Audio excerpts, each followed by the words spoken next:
And a great sign appeared in heaven: a woman clothed with the sun, with the moon under her feet, and on her head a crown of 12 stars. She was pregnant and was crying out in birth pains and the agony of giving birth.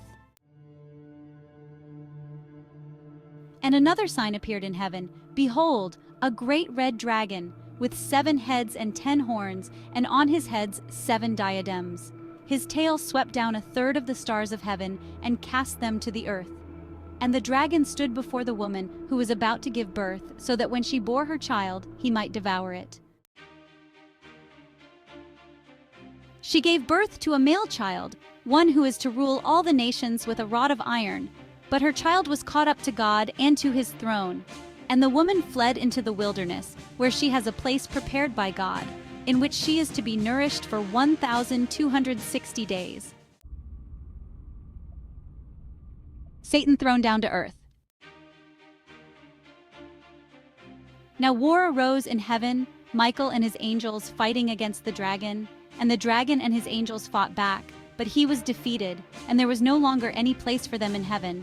And the great dragon was thrown down, that ancient serpent, who is called the devil and Satan, the deceiver of the whole world. He was thrown down to the earth, and his angels were thrown down with him. And I heard a loud voice in heaven saying, Now the salvation and the power and the kingdom of our God and the authority of his Christ have come, for the accuser of our brothers has been thrown down, who accuses them day and night before our God. And they have conquered him by the blood of the Lamb and by the word of their testimony, for they loved not their lives even unto death. Therefore rejoice, O heavens, and you who dwell in them.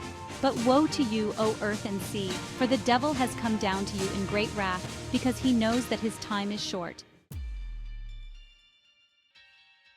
And when the dragon saw that he had been thrown down to the earth, he pursued the woman who had given birth to the male child.